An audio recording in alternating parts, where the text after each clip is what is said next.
অবশ্যই ইতিমের বেশে মিসকিনের বেশে ক্ষমা করে দাও, কবুল করে দাও।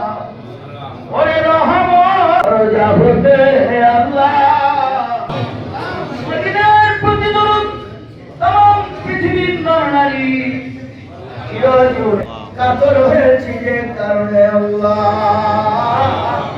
ইতিপূর্বে হারিয়েছি আমরা এই মাত্র চিরজীবনের জন্য।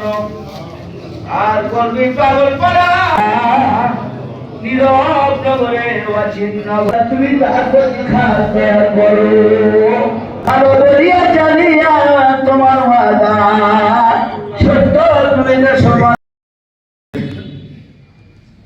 এই অনুষ্ঠানের উপস্থিত সম্মানিত নেতৃবৃন্দ এবং কর্মী ভাইয়েরা, আসসালামু আলাইকুম।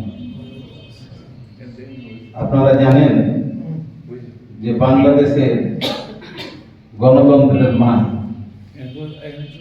আমাদের সকলের মা, বিভিন্ন উন্নয়নে এবং গণতন্ত্রকে সুসংহত করার জন্য সমস্ত দল এবং এদেশের রাজনীতিতে যিনি ঐতিহাসিক ভূমিকা রেখে গেছেন, আজকে তার মৃত্যুতে আজকে আমরা সকলের শোকাহত, সারা বাংলাদেশের মানুষ শোকাহত। বেগম খালেদা জিয়া আমাদের মাঝ থেকে চলে গেছেন, কিন্তু উনি দেশকে অনেক কিছু দিয়েছেন। আপনারা দেখেছেন আজকে জনতার ঢল তার জানাজাকে কেন্দ্র করে এবং বিভিন্ন দেশ থেকে প্রতিনিধি এসেছে ওনাকে সম্মান জানানোর জন্য। কিন্তু বাংলাদেশের মানুষ ওনার জন্য এখন কি করতে পারে? দোয়া করতে পারে।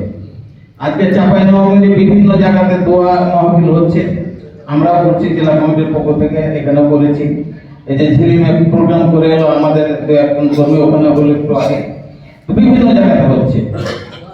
তো যাই হোক, আমরা সকলে এবং খালেদা জিয়া আজকে প্রমাণ করে দিয়েছেন ওনার যে আজকে উনি খালেদা জিয়ার অনুপস্থিতি, ওনার মৃত্যু আজকে অনেকে সকলেই মৃত্যুবরণ করবে, সকলের মৃত্যু সমান হয় না।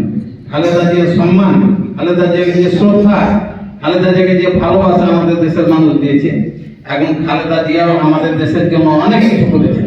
খালেদা জিয়া আপনারা জানেন বিভিন্ন চাপ, বিভিন্ন লোক, বিভিন্ন হুমকি উপেক্ষা করে তিনি আপসহীনভাবে লড়াই করেছে।